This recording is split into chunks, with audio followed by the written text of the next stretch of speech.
Ever feel like your mind is just constantly buzzing? Like you've got way too many tabs open in your mental browser pulling you everywhere at once? Yeah, that feeling of being scattered. Exactly. Well, what if there was this ancient practice? Something that's now actually backed up by some pretty solid science that could help you find a bit more calm, a bit more focus. Sounds good.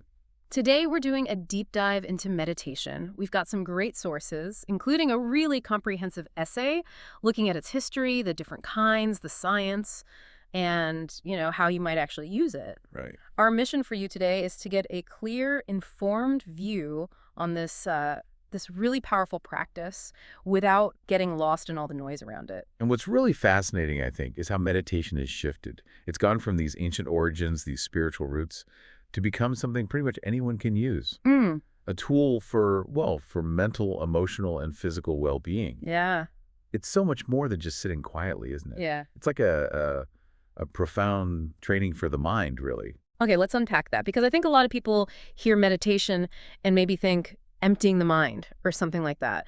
But what is it like at its core based on what we found? Mhm. It seems the sources define it less as just chilling out and more as a specific practice, training the mind, right? To achieve focused attention or maybe heightened awareness or deep relaxation. Precisely. And the goal seems to be guiding you towards uh, mental clarity, emotional stability, maybe that sense of inner peace people talk about. Yeah, that's a good way to put it. And it's interesting, while it definitely has strong links to traditions like Buddhism, Hinduism, Taoism, it's important to stress it's not inherently religious, is it? That's a really crucial distinction, yeah. Secular forms are huge today. People practice it purely for personal growth, for stress relief, things like that. Right. And the mechanics, I suppose. Yeah. Typically, it involves focusing your attention, maybe on your breath, that's a common one, or words you repeat, a mantra, even just looking at a candle flame. And the key part is gently, without judgment, bringing your mind back when it wanders off, which it will. Oh, yeah, definitely. It's less about stopping thoughts cold and more about, changing your relationship to them, observing them. That makes sense, not fighting them. Exactly. And like you said, it's not just about sitting still. That's a big misconception. There are dynamic forms too. Walking meditation is one. Certain types of yoga definitely incorporate mindfulness and movement. Ah, okay. But the goal underneath, whether you're sitting cross-legged or walking slowly, is pretty much the same. Yeah. Cultivating that sense of being present, aware, connected to what's happening right now. Okay, so we've got a handle on what it is, this mental training. But you mentioned its ancient roots. To really get why it's so relevant today, maybe we should trace that journey. Where did this all begin? Well, the sources point to a really rich history. I mean, a long history. The earliest written references we found are in ancient Indian texts, the Vedas, going way back to maybe 1500 BCE. Yeah, describing different kinds of contemplation, self-realization techniques. Then fast forward a bit to the 6th century BCE, you have Siddhartha Gautama the Buddha. Right. He really developed and systematized meditation practices. They became absolutely central to Buddhism, focusing on mindfulness and insight as like the direct path to enlightenment. So Buddhism really codified it. In a major way, yes. Yeah. But we also see similar practices emerging early on in China. Within Taoism and Confucianism, often the goal there was more about harmony, aligning body and mind with nature, finding inner balance. Interesting. So it wasn't just one place. No, definitely not. And it didn't stay put either. Yeah. If you trace the connections, meditation spread across Asia. It influenced Jainism, Sikhism, various mystical traditions too, like Sufism within Islam. Sufism too. Yeah, and even some forms of contemplative prayer in Christianity share some characteristics. But the big global explosion, especially for the modern world, really happened in the 20th century. Ah, okay. How so? You had influential teachers making a huge impact. People like Maharishi Mahesh Yogi, who brought Transcendental Meditation, or TM, to the West. I've heard of TM. Right. And then John Kabat-Zinn, who developed mindfulness-based stress reduction, MBSR. That was huge. The BSR. Okay. Why was that so impactful?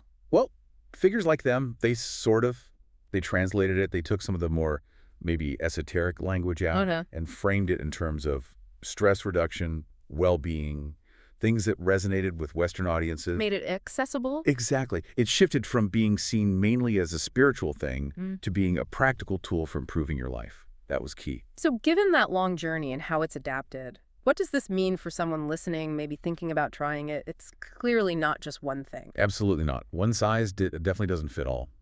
Our sources highlight quite a few different types, each with its own flavor, its own method. So what are some of the main ones people might encounter? Well, a big one is mindfulness meditation.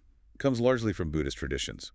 The core idea is paying non-judgmental attention to whatever's happening right now. Okay, like focusing on your breath. Breath is very common, yeah. Or bodily sensations, sounds around you. You just notice thoughts and feelings as they come and go without getting sort of swept away by them. It's like watching clouds drift by. Right. And this is the foundation for things like MBSR and MBCT, mindfulness-based cognitive therapy. Okay. What else? Then you've got transcendental meditation, TM. That's the one from Maharishi Mahesh Yogi. It involves using a specific mantra, a word or sound, given to you personally. You repeat it silently for about 20 minutes, usually twice a day. And the goal there? The idea is to let the mind settle down, very effortlessly, into a state of deep rest and alertness, what they sometimes call pure consciousness. Interesting.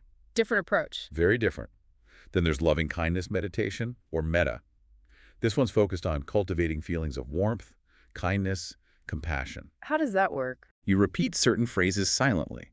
Things like, may I be happy, may I be healthy, may I be safe.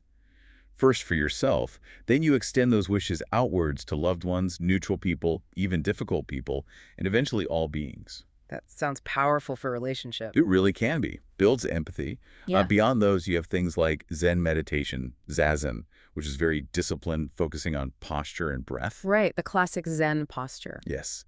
And guided meditation is super popular, especially for beginners. You just listen to a teacher's voice or an app guiding you through visualizations or relaxation. Apps are everywhere now. They are. Makes it very easy to start. There's also walking meditation, where you focus on the sensation of walking, step by step.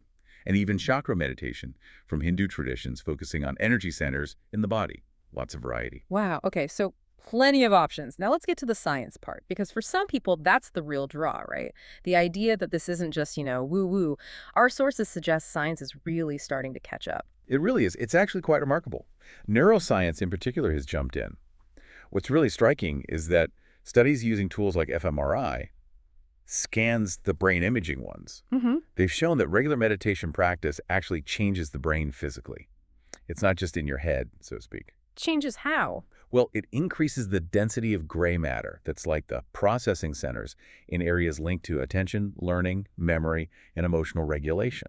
Think the prefrontal cortex, the hippocampus. So you're building up those brain areas. Kind of, yeah, making them more robust. And at the same time, it tends to decrease activity in the amygdala. That's the fear center, right? Exactly, the brain's little alarm system. So less reactivity, less stress response, which ties directly into stress reduction.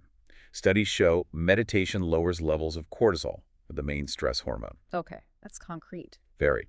And programs like MBSR have solid evidence showing they reduce symptoms of anxiety, depression, even PTSD in some cases. So actual physical changes in the brain leading to less stress, that's pretty compelling. What about focus? Does it help with that too many tabs open feeling? It absolutely does. That's another major finding. Practices like mindfulness directly train your attention muscles, you could say. Okay. They enhance cognitive functions like sustained attention, being able to focus for longer, and working memory. There was a study, I think back in 2013, published in Psychological Science. It found that mindfulness training didn't just improve performance on focus-based tasks, but it also significantly reduced mind wandering. So yes, it helps you keep your attention where you actually want it. That would be nice. And emotionally. You mentioned loving kindness earlier. Right.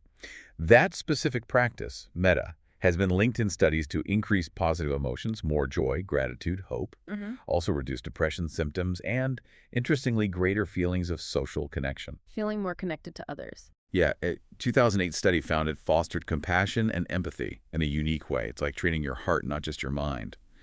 And then there are physical benefits beyond stress. Like what? Things like lower blood pressure, potentially improved immune function, better sleep quality. There was even a big review, a meta-analysis in 2017, that confirmed mindfulness meditation can help reduce chronic pain and improve overall quality of life for patients dealing with that. Wow. So it touches on brain structure, stress, focus, emotions, even physical health like pain and sleep. That's quite a range. It really is. It's systemic. So moving beyond the hard science for a second, Yeah. what does this translate to in sort of the texture of daily life? What are the broader benefits people might experience? Well, you definitely get that mental clarity and focus we talked about, Mm. sharper concentration, maybe better decision making because you're less scattered. Right. Calmer mind, better choices. Potentially, yes. And that leads into emotional resilience. It's not about never feeling difficult emotions, but about building the capacity to handle them better, to respond thoughtfully rather than just reacting. Okay. More stability. Exactly. Which is directly linked to the stress and anxiety relief. Meditation helps activate the body's relaxation response, the parasympathetic nervous system.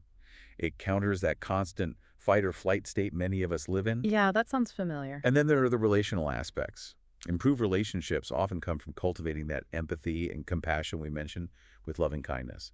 You understand others and yourself a bit better. Makes sense. Anything else stand out? Some sources mentioned enhanced creativity. By quieting the inner critic and allowing the mind to wander more freely within the practice, it might encourage more divergent thinking, new ideas. Interesting link. And of course, for those with that inclination, it can be a path for spiritual growth, deepening a sense of connection or purpose. Okay, so it seems really beneficial, but the big question for many people listening is probably, how do I actually do this? How do I fit it into my already crazy, busy modern life? It seems like a counterbalance, right? It really is. And the good news is it's incredibly flexible. You don't need hours a day. No. No, think about a morning meditation. Just 5 or 10 minutes when you wake up can set a totally different tone for the day, more centered, more focused. Okay, 5 minutes is manageable. Totally. Or workplace mindfulness, taking literally 2 or 3 minutes during a break just to focus on your breath. Close your eyes at your desk, maybe. It can hit reset on stress, improve focus for the next task. Microdoses of calm. Exactly. And then there are the meditation apps. Mm-hmm. Headspace, Calm, Insight Timer. There are loads now. They make it so easy with guided sessions for beginners for specific goals like sleep or anxiety. Yeah, those are really popular. They are for a reason. And you don't even need a formal session. Just practice mindful moments.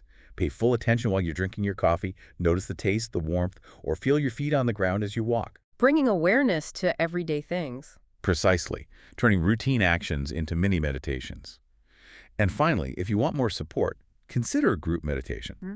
Practicing with others, maybe joining a local group or even a retreat, can be really motivating and deepen the experience. Lots of ways in then, but let's be real, it's not always easy, is it? Yeah. Especially at the start. I know when I first tried, my mind was just everywhere, impatient thoughts, wondering if I was doing it right. Oh, absolutely. That's probably the most common experience. Mm.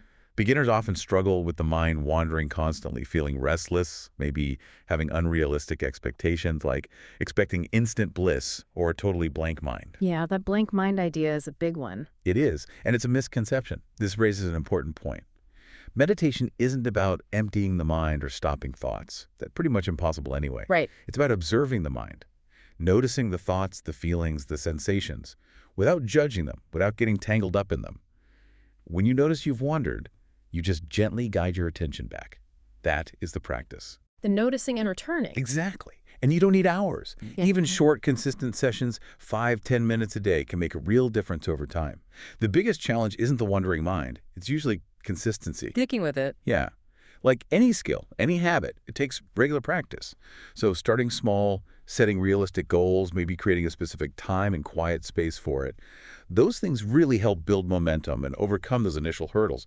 Think of it like exercise for your brain consistency. Mm-hmm. Consistency compounds the benefits. That's a great way to frame it. Okay, so wrapping things up, we've really explored meditation as this practice that's both ancient and incredibly modern. It bridges wisdom traditions with cutting-edge science, and it seems to offer a genuine path towards greater well-being, self-awareness, resilience. Whether your goal is spiritual or just managing stress or boosting your focus, the benefits seem pretty profound. They really do. And I think especially now, in this era where we're constantly bombarded with information, distractions, uncertainty, meditation offers this kind of internal sanctuary, a space for calm, for clarity, that's always accessible within you. A sanctuary, I like that. Yeah. So maybe the thought to leave with is this. What if committing to even a small, consistent meditation practice could genuinely empower you? Empower you to navigate everything life throws at you with a bit more ease, a bit more purpose. What if it could unlock a potential for a more balanced, maybe more fulfilling life than you thought possible? It's really a journey of discovery, isn't it? available anytime, always evolving, just waiting for that first mindful breath.